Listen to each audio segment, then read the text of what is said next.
अस्सलाम वालेकुम, सत श्री अकाल, नमस्ते, केम छो एंड हेलो हाय एंड आज हमारे साथ बड़ी खूबसूरत पर्सनालिटी है और जो प्रैक्टिकल करने पे भरोसा रखते हैं। और आज का टॉपिक जो है वो ब्रीदिंग का है और काफी लोगों ने चाहा कि हम जो है ब्रीदिंग के ऊपर, मेडिटेशन के ऊपर, इसके ऊपर कैसे करें, क्या करें। मैंने फिर इनको बोला कि आप ना थोड़ा वो 1 वीक का वो करें, एक्सरसाइज करें। और बट इनकी ये खूबी है, हमारे साथ जो है वो अरशद साहब हैं और वेरी काइंड और वेरी नाइस पर्सन। और इनसे मिलकर मुझे इनके ऊपर बहुत भरोसा इसलिए हुआ कि उन्होंने अपनी कमिटमेंट्स पूरी की।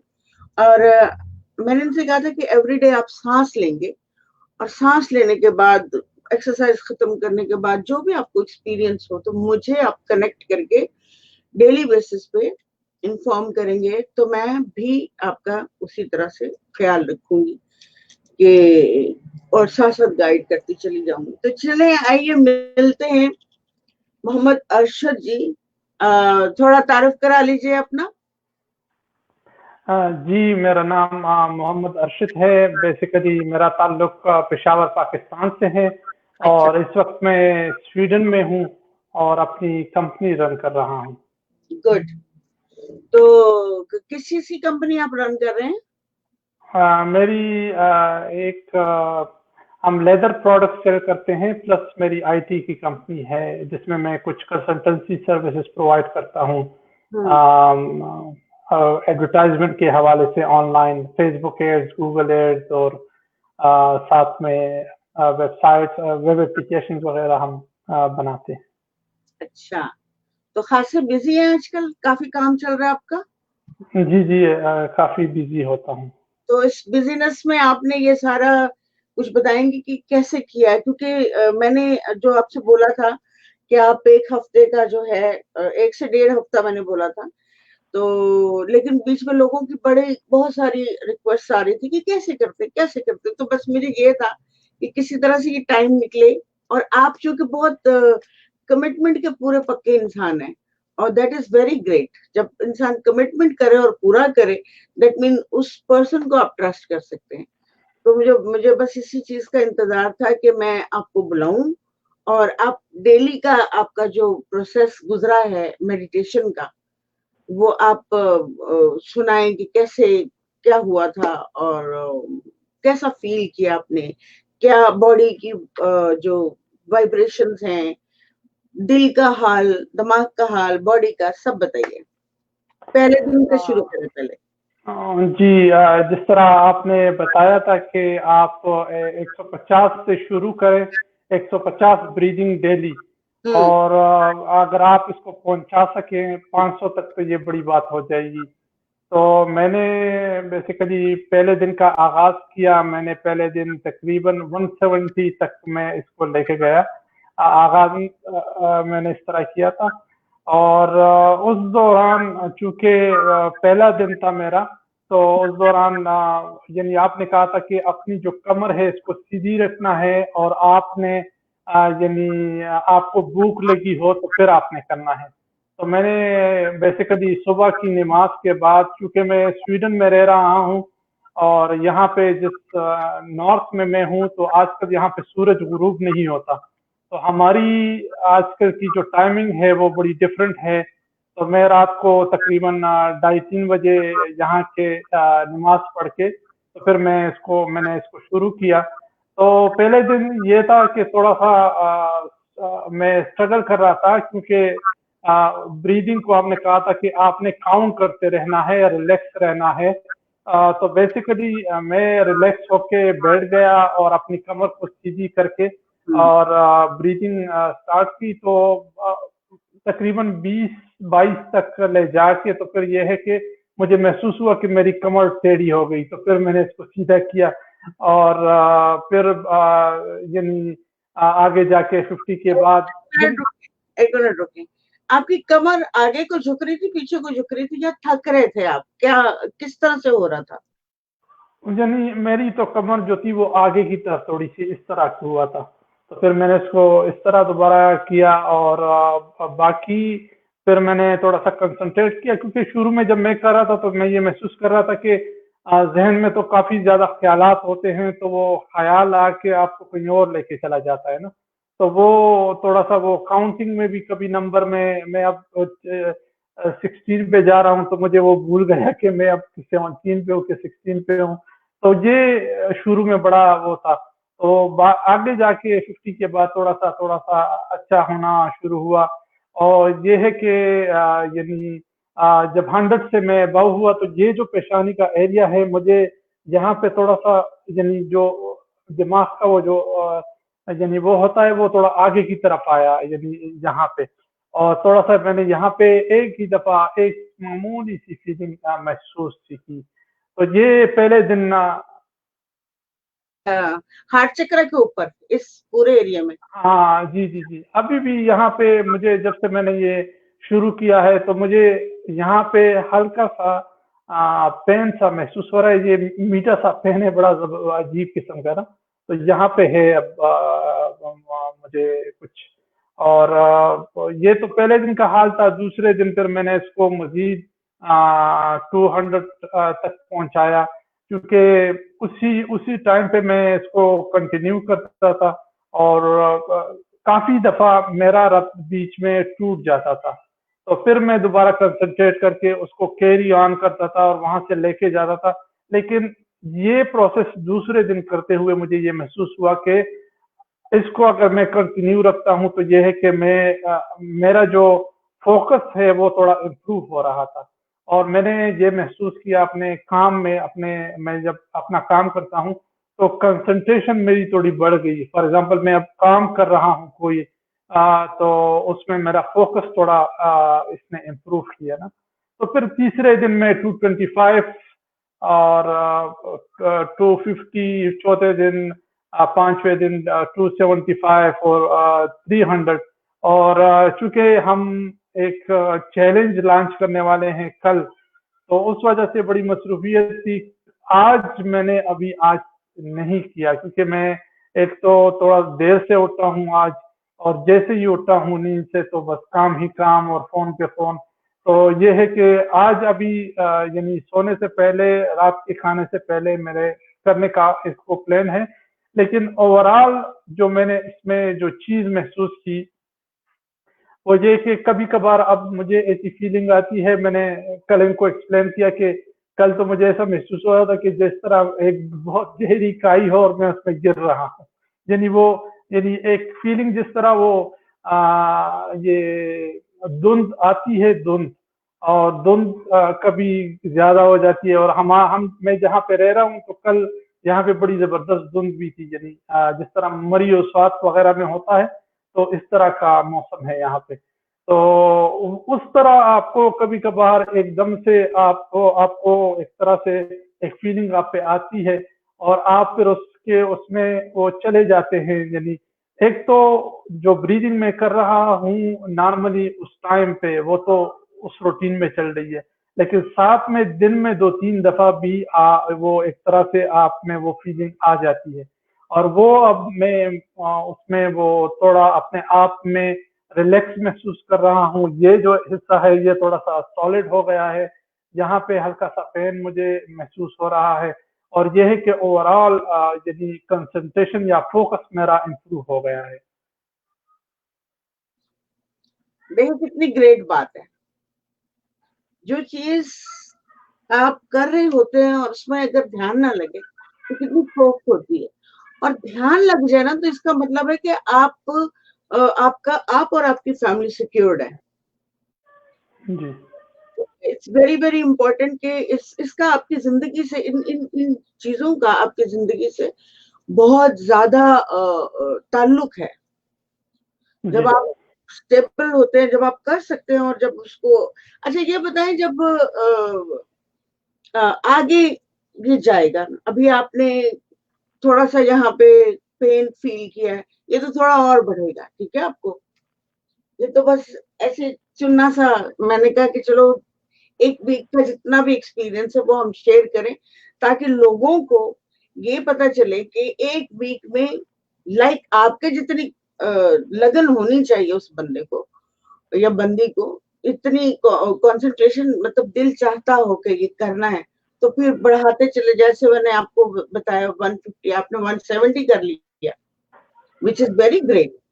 तो आप जितनी लगन होगी तो हो सकता है कि उनको डिफरेंट, डिपेंड करता है कि उनके एनवायरनमेंट कैसा है, तो फिर उनको डिफरेंट काइंड के बहुत ज्यादा भी हो सकते हैं और नहीं भी हो सकते, या फिर आप जितने हो सकते हैं।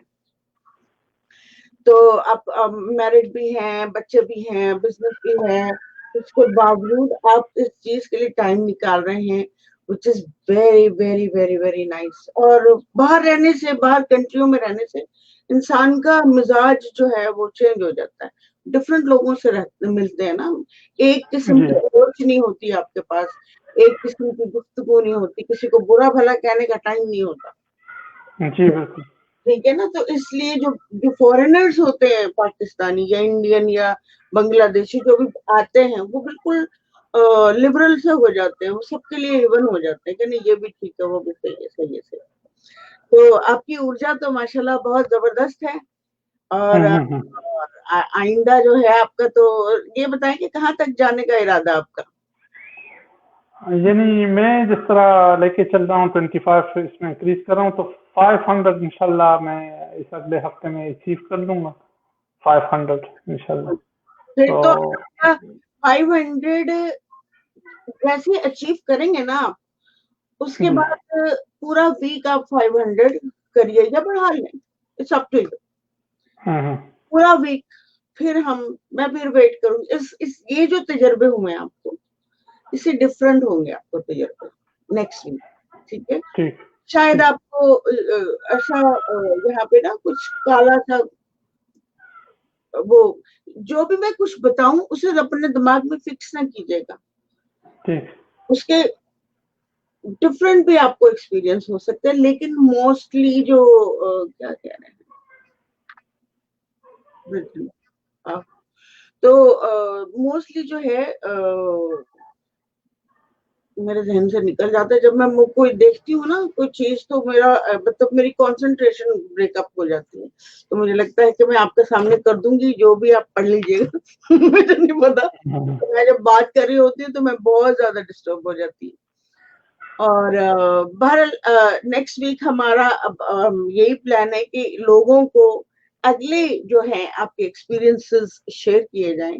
और मैं चाहती हूँ, एक और मेरे जहन में बात आ रही थी कि ये टाइमिंग जो है, अगर हम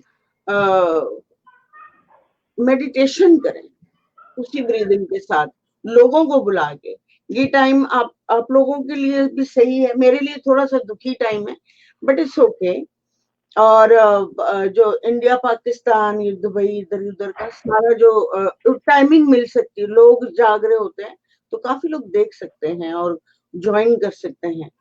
तो क्या बोलते हैं आप, क्योंकि अगर मैं जैसे करवा रही हूँ, एक्सरसाइज करवा रही हूँ, तो मुझे थोड़ा बोलना भी पड़ेगा ना। अगर मैं ही ध्यान में चली गई तो फिर ये होगा कि बोलेगा कौन, या फिर ये कि मैं शुरू में बता दूं, आ जाए भाई, आप एक मुझे थोड़ा सा ऐड बना के दे दें इसका, तो फिर मैं वो लिखती हूँ, फिर जो हमारे साथ आता है इस टाइमिंग में।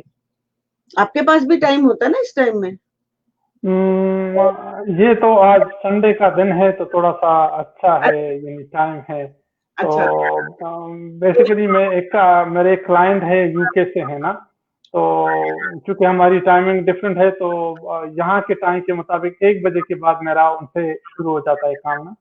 तो कभी कभार वो काफी लेट तक जाता है, और ये है कि कुछ कंपेन्स वगैरह चल रही हैं, तो और दूसरी बात है कि कल से हमारा पाकिस्तानी टाइम 7 बजे हमारा वो चैलेंज शुरू हो रहा है, 7 दिन का ना। तो वो एक लेडी है ऑलरेडी, यूएस से हैं, फ्लोरिडा से, वो मेरे साथ उसमें पार्टनर है। तो अच्छा। वो हम मिलके कर रहे हैं, तो उसमें भी थोड़ी सी मसरूफियत थोड़ी बढ़ गई है। तो इंशाल्लाह फिर यह है कि कुछ टाइमिंग का सेटअप करते हैं, और फिर इंशाल्लाह एक टाइम बना के तो इसको कर लेंगे। या अगर आप शुरू कर लेती हैं तो फिर मैं फिर बाद में ज्वाइन कर लूंगा। मुझे लगता है कि मैं ऐसा कर लेती हूँ, ये टाइमिंग जो है पूरे पूरी वर्ल्ड के लिए जितने भी लोग देख सकते हैं, जो सभी जाग रहे होते हैं। किसी का सोने का टाइम है, किसी का उठने का टाइम है, किसी का रिलैक्स करने का, तो एवरीबडी इज अवेक। एक टाइमिंग में सब लोग जाग रहे होते हैं, तो I think it's the best time. तो आप फिर ज्वाइन करिएगा मुझे। और आगे आपके इरादे क्या हैं इसको मेडिटेशन को लेकर?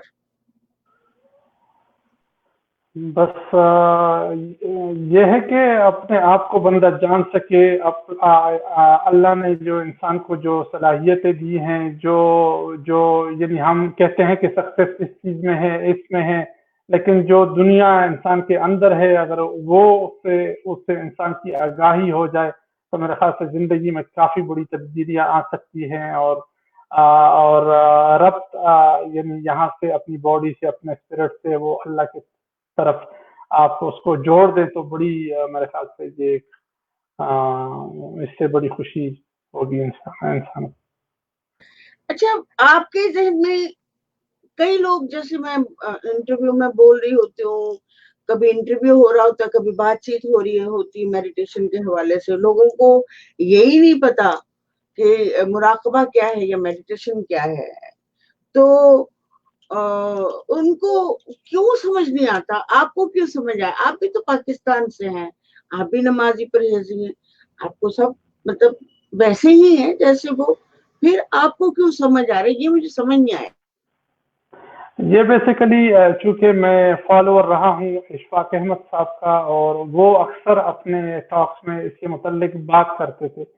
फिर उन्होंने बताया कि आप जो है ना इसको करें तो किसी से गाइडेंस लें, किसी से गाइडेंस लेते रहें। तो इस वजह से बाज़ औक़ात इंसान एक चीज़ खुद करने लगता है तो वो उसको उस तरीके से कंटिन्यू नहीं कर पाता।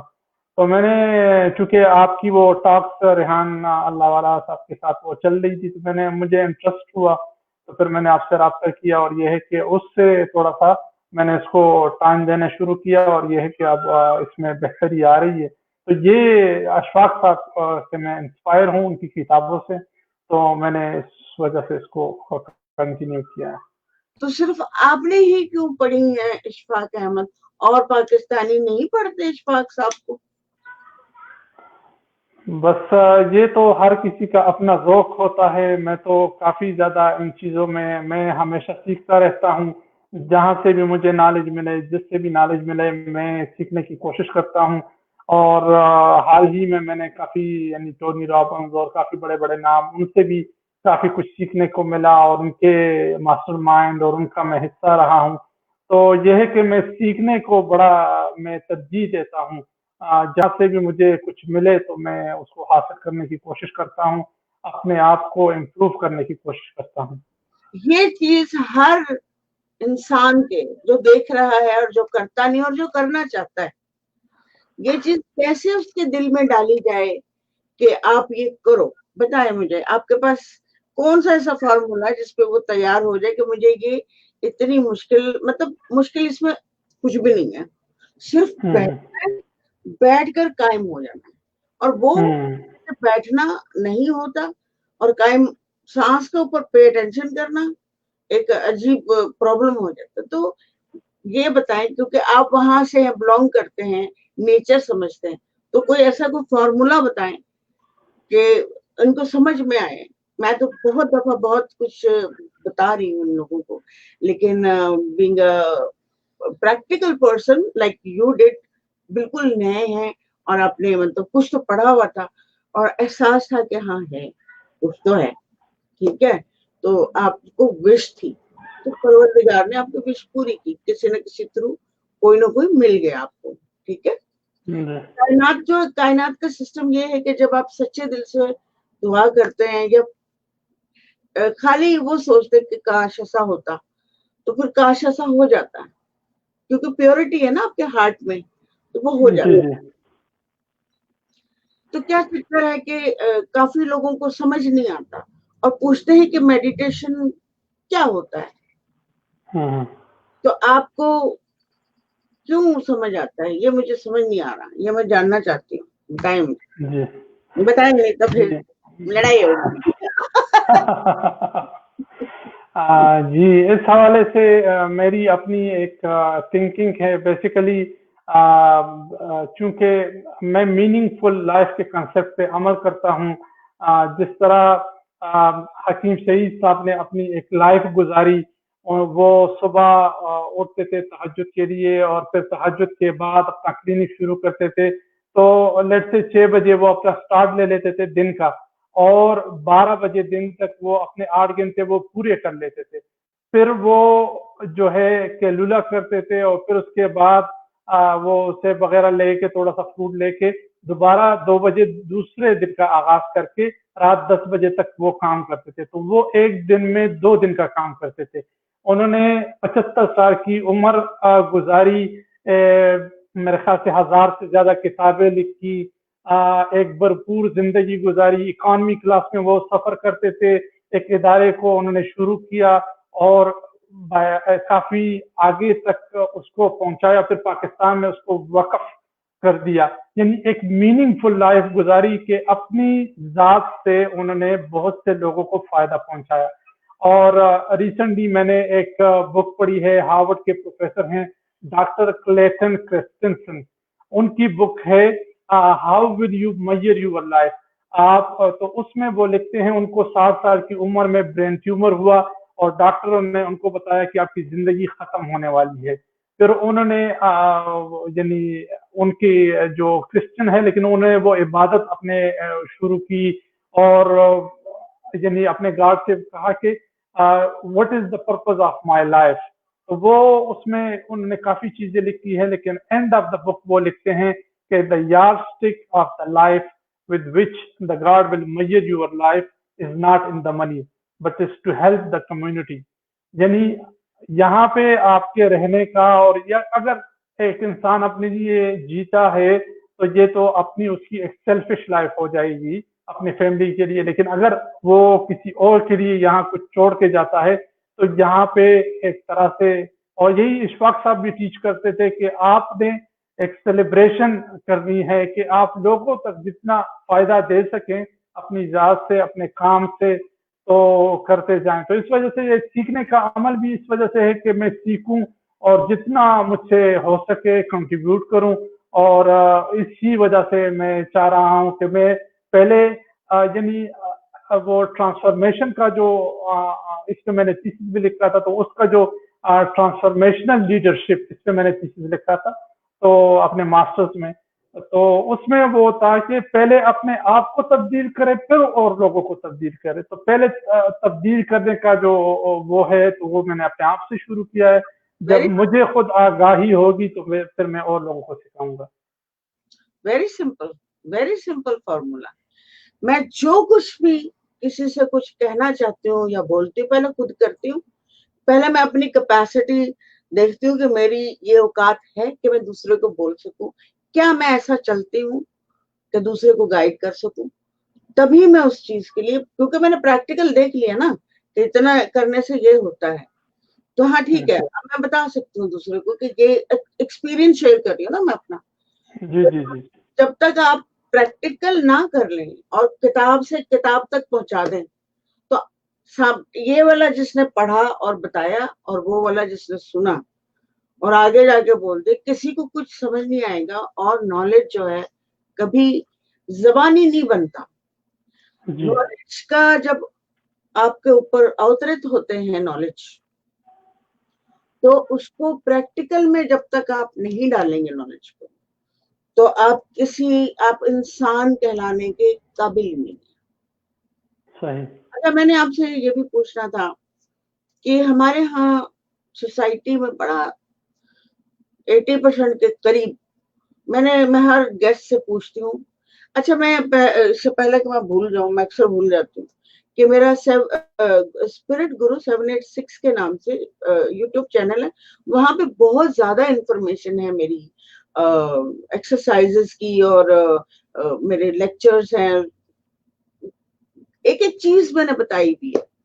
तो वो प्लीज अगर किसी को लगे कि कुछ थोड़ा जानना है ज्यादा, तो वो 786 स्पिरिट गुरु 786 ये चैनल है, तो प्लीज वहां जाके आप ढूंढ सकते हैं। अच्छा, ये बताएं कि हमारा 80% लोग जो हैं सोसाइटी में, वो झूठ क्यों बोलती है?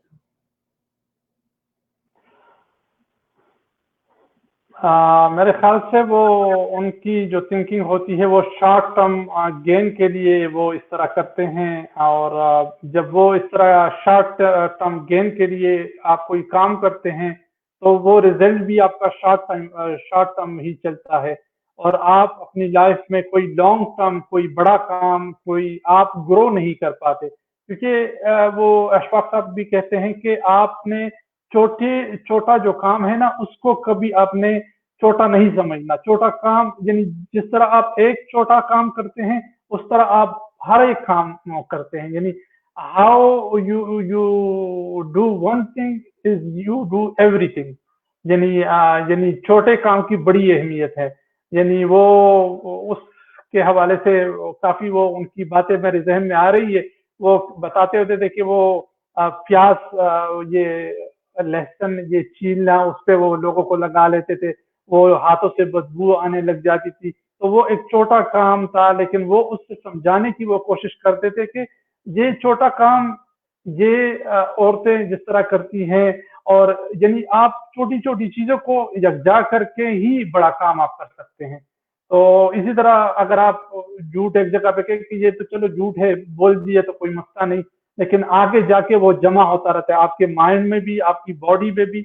और उसकी हाइट बढ़ेगी ना। हाँ हाइट बढ़ेगी। बच्चा छोटा सा वो चीखता है, चिल्लाता है कि मुझे चाहिए चाहिए चाहिए चाहिए चाहिए, उसको भी पता लग जाता है कि मैं रोऊंगा मेरा फादर ला के देगा।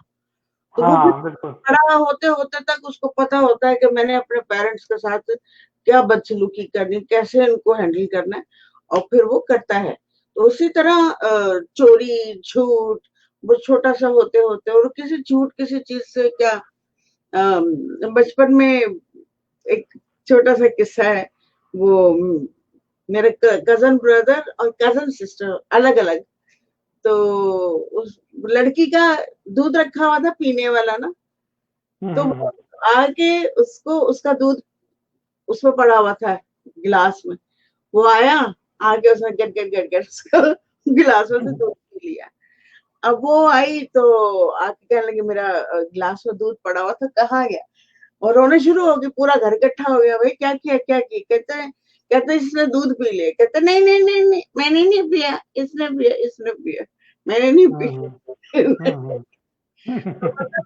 अगर यहाँ पे बच्चे को डांट देते या समझ, डांटने की तो जरूरत नहीं है, बट एक्सप्लेन कर देते कि बेटा यही वो जगह है, ये नहीं करना, बड़े प्यार से आराम से सुकून से, तो हम्म। फिर वो ग्रो नहीं होती, रुक जाती है। मगर हम्म।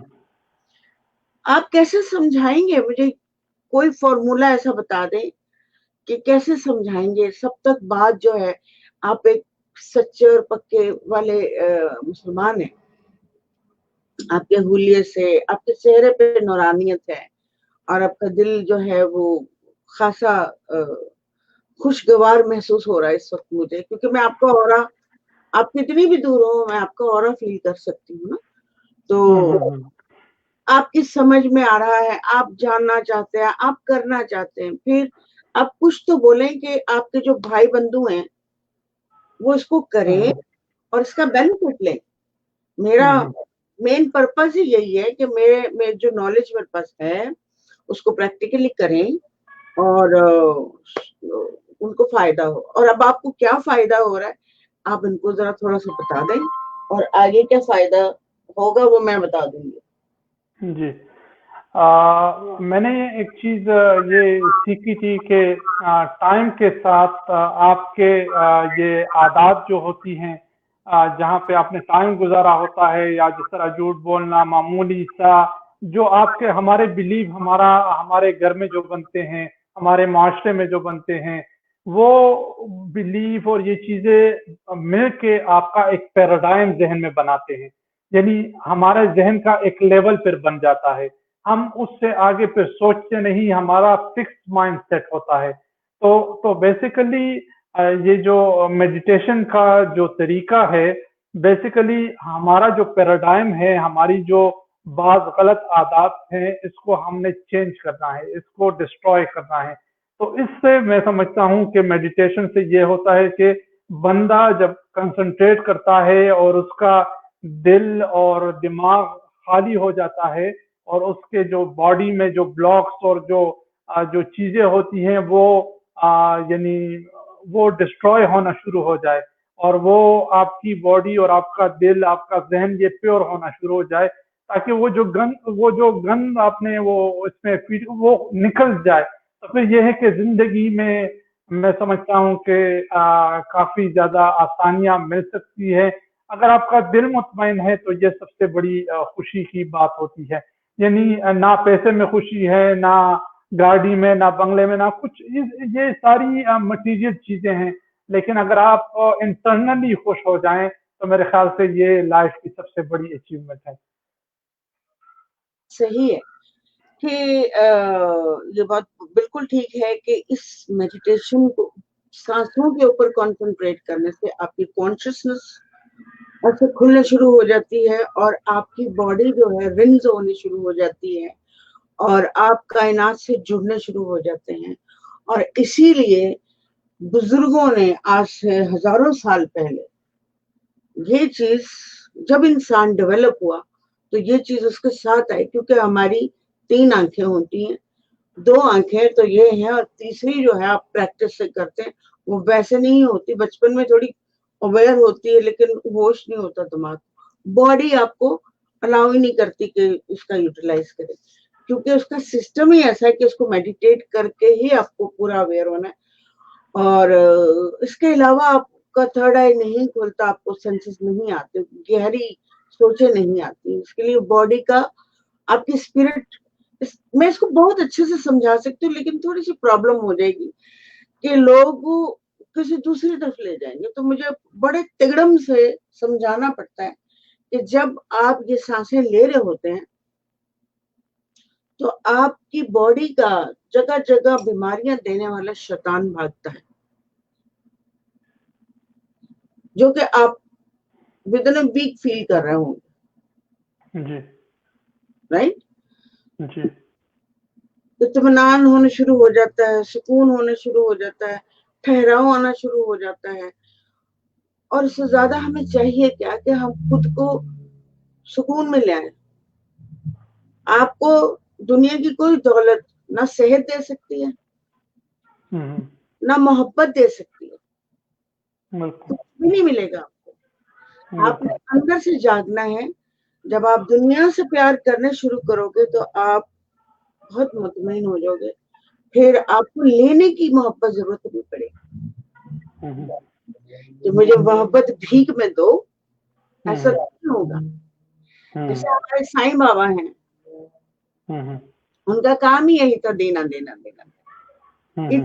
इतना दिया, सेहत दी किसी को, बच्चे को आग से ऐसे दूर बैठे हाथ से पकड़ लेते थे, किसी और घर में हो रहा है, बच्चा आग में गिरा, उसको मतलब इतनी सारी चीजें, तो वो देना देना देना देना। लेकिन फिर लोगों को पता लग गया कि कमाल है भाई, ऐसी क्या एनर्जी है इस बंदे में, तो फिर वो उनको बहुत बड़ा, हिंदुस्तान में बहुत बड़ा मकाम है उनका, बहुत, यानी कि उनको कहते हैं कि वो खुदा का अवतार है, इस टाइप की बातें करते हैं। खैर साईं बाबा ऐसी बातें नहीं करते थे, वो तो सूफी हैं। साईं बाबा सूफी हैं। जिस द्वारका माई में वो ठहरे, उसका नाम, वो मस्जिद थी मुसलमानों की, पुराने जमाने की बनी हुई थी, जो खंडरात में बदल गई थी, तो वो लोगों में नहीं रहते थे, तो वो उस खंडर को चूज किया था उन्होंने, तो उसका नाम था द्वारका माई मस्जिद। और बड़ी अच्छी इनकी पर्सनैलिटी, दुनिया भर के लोग इनके पास आते थे। इनको पूरा कुरान पढ़ना आता था अरबी में, इनको पूरा वेद पढ़ने आते थे, इनको पूरे क्या नाम है, जीसस क्राइस्ट, इंग्लिश कहाँ से आए कुछ पता नहीं, खुद ही बोर्न हुए थे, अपेयर हुए थे ये, तो उनके माँ बाप का, बहन भाई कुछ का नहीं पता। तो कबीर साहब भी इसी तरह मिले थे। तो बहरहाल ये इनकी कोशिश रही है, जो इस वक्त रेहान साहब कर रहे हैं, कि सारी दुनिया को बाजू में भर लो, प्यार दो और चढ़ाओ, सबको फीडिंग हो, खाना मिले, सब सुख से रहें, which is very great. I love it. और हम सबको ऐसा ही करना चाहिए, जैसा कि जब हम साईं बाबा के कदमों पे चलते हैं, और मुख्तलिफ जरूरी नहीं कि लोग साईं बाबा की वजह से चल रहे हो, खुद अंदर से स्पिरिट जो होती है सबकी साईं बाबा जैसी होती है, बस होश आने की देर है, होश आने की देर है कि आपने देना है, लेना नहीं, मिलेगा खुद ही। जब आप मांगेंगे नहीं, एक्सपेक्ट नहीं करेंगे, तो फिर मैंने तो यही सोचा कि अगर मुझे किसी को प्यार करना है तो बस करना है, वो मुझे कर रहा है, कर रही है, बच्चे हों, छोटे हों, बड़े हों, रिश्तेदार हों, कोई भी मुझे कर रहा है, नहीं कर रहा, मुझे नहीं परवाह। I don't care। आप इस लेवल पे आ जाते हैं ना, फिर आपको प्रॉब्लम नहीं रहता ना, फिर आपको प्रॉब्लम नहीं रहता जब आप जागृत होते हैं, आपकी कॉन्शियसनेस ऊपर से दिमाग और आसमान दोनों बातें कर रहे होते हैं। तो ये तो मामले छोटे हो जाते हैं कि मुझे देखो मैंने उससे इतना किया, और वो जो है मुझे तो पूछा तक नहीं, फोन तक नहीं किया, मैंने तो इतनी दफा इतनी मदद भी की, जब इतने प्रॉब्लम हुए तो मैं नहीं खत्म होती। जैसा कि आपने साबित किया, आप अपना क्या नाम है, ये जब इंटरव्यू देखेंगे तो आपको पता चलेगा कि माशाल्लाह आप कितना नूरानी लग रहे हैं। आप वैसे भी होंगे, अंदरूनी तौर पे आपकी स्पिरिट पाकीज़ा है, और स्पिरिट के लिए हमें मोस्टली जीना चाहिए, क्योंकि हमारी बॉडी यहाँ रह जाएगी। हमारी बॉडी तो टेम्परेरीली, हमारी बॉडी यहीं रुकेगी, तो क्या जाएगा? स्पिरिट जाएगी, रूह जाएगी। रूह क्या है ये किसी को नहीं पता। पढ़ी है? नहीं, हम जानते हैं रूह होती है, लाना होता है, ले आना होता है। अरे भाई, उसके लिए कुछ करने का होता है। आप बोल रहे हो, आप छोटी-छोटी चीजें कर रहे हो, आप किसी को तंग कर रहे हो, परेशान कर रहे हो, सास बहू को कर रही है, या बहू सास को कर रही है, या शौहर बीवी को कर रही है, बीवी शौहर को कर रही है, मतलब चल रहा है, वो निजाम चल रहा है जो नहीं चलना चाहिए।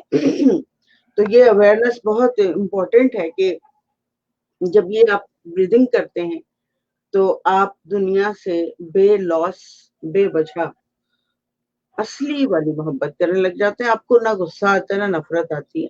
थोड़ी देर के लिए आपको तप चढ़ जाती है किसी की बात पे, लेकिन फिर आप कहते हैं क्या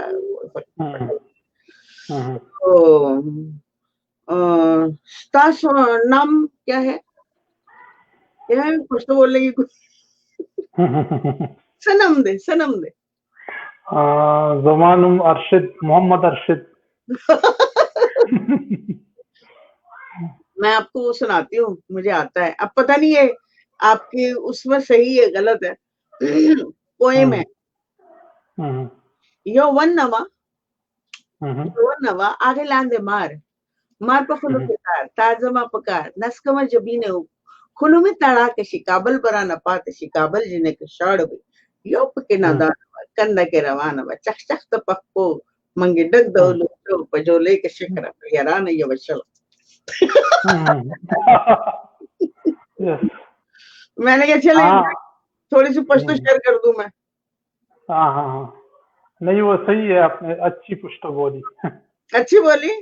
हाँ, मैंने बचपन में तो बहुत ज्यादा आती थी। मैं 6 मंथ्स के लिए स्वात में रही थी, एंड उस वक्त इतना होश ही नहीं था। घर याद आता था, मेरी अम्मी के साथ थी मैं, और मुझे अपना घर बहुत याद आता था। पहाड़ी इलाकों में थी मैं, और बस मैं कहती थी, लेकिन वो छोटे छोटे बच्चे होते हैं ना, वो याद करते हैं पश्तो। तो मेरे जो ताया अब्बू जो वो हर वक्त आगे कहते वो जरा बोलो जरा पश्तो बोलो। इतना मजा करते थे, सबको बुला के सुनो इसको देखो, सुनो इसको पश्तो आती। हाँ बोलो। और उनका चेहरा मुझे आज भी याद आता है कि ही वाज सो, तो बड़ा अच्छा लगता था। मैं पश्तो बोल रही हूँ, सबको सुनाते थे। तो फिर आप एंड में क्या कहना चाहेंगे? हमारा अच्छा खासा क्यूट सा ये हो गया है सेशन, तो क्या बोलना चाहेंगे आप? जी बस मैं भी खुद सीख रहा हूँ और प्रैक्टिस कर रहा हूँ और अपने आप को फर्दर इम्प्रूव कर रहा हूँ। और मेरे ख्याल से जितने भी लोग देख रहे हैं, अगर आप कर सकते हैं तो मेरे ख्याल से अपने आप पे तवज्जो देना, अपने आप को इम्प्रूव करना और ये जो चीज़ें हैं मेरे ख्याल से बहुत ज़्यादा इम्पोर्टेंट है। सबसे बड़ी इन्वेस्टमेंट जिसका आपको फ़ायदा हो सकता है किसी भी जगह, अगर वो आप अपने आप पे करेंगे तो उसका रिटर्न अनलिमिटेड है। तो अपने आप पे इन्वेस्ट करें और मेरे ख्याल से ये टाइम अपने आप को देना, ये आप अपने आप पे इन्वेस्टमेंट है और इसका जो रिटर्न है वो अनलिमिटेड होगा। तो मेरे ख्याल से ये है कि आप खुद बनेंगे, इंसान खुद बनेगा, उसकी चीज़ें ठीक होंगी। तो ये है कि उसके मामलात जब ठीक हो जाए और इंसान खुद अच्छे तरीके से अपनी लाइफ गुजारे, यानी ये है कि मेरी नींद अल्हम्दुलिल्लाह बड़ी भरपूर अब मैं करता हूँ। पहले भी था लेकिन अब मज़ीद उसमें बेहतरी आई है। तो ये है कि आप इन चीज़ों में मैं खुद भी सीख रहा हूँ और आप भी अगर इसमें इंक्लूड अपने आप को करते हैं और सीखने का अमल शुरू करते हैं, तो मेरे ख्याल से ये एक अच्छा रास्ता है सीखने के हवाले से। आपने बहुत अच्छी बातें की। अच्छा, मुझे अभी मैं वो माइक कभी बंद करके बोलती जाती हूँ और फिर जब मैं खोलती हूँ तो बात भूल जाती हूँ कि मैं कर क्या रही थी। तो बहरहाल आपने बहुत अच्छे से समझाया है और आपके भाई बंधु इंशाल्लाह ज़रूर सुनेंगे और हमारी दुनिया में जितने भी लोग हैं, जो कोई भी सुन रहा है, इंडिया, बांग्लादेश, नेपाल, जो भी ये लैंग्वेज समझ रहा है, प्लीज इसको फॉलो करें। It's very important for your own life कि इस जिंदगी में आप अपनी रूह का ख्याल रखें, क्योंकि बॉडी आपकी यहीं रहेगी। हमने अगर रूह को रूहानी ग़िज़ा नहीं खिलाई तो वो क्या होगा कि हम हेल का चेहरा देखेंगे। अगर कुछ लिखा हुआ है, अगर बुजुर्गों ने कहा है तो आपका है भी, ऐसा होता है। हाँ, माय सन वो सब कुछ है। तो अब आप लोग ये देख लें कि क्या करना है, कैसे करना है। और मैं और ये भाई साहब जो हैं प्रैक्टिकली आपके सामने आएगा, मैं बताए चली जा रही हूँ। एक दिन आएगा कि मैं कल परसों या जो भी ये टाइमिंग मुझे सूट कर रही है कि मैं इस टाइम बैठूँ और मेडिटेट करवाऊँ, और जो भी मुझे जॉइन करना चाहे प्लीज जॉइन करें, क्योंकि ये बहुत इम्पोर्टेंट है। ये प्रैक्टिकल का काम है, and I will do it इंशाल्लाह। Thank you so much. जी, बहुत बहुत शुक्रिया और आप लोगों का भी थैंक यू वेरी मच। इंशाल्लाह मिलते हैं छोटे से ब्रेक के बाद। अल्लाह हाफ़िज़। जी बहुत शुक्रिया।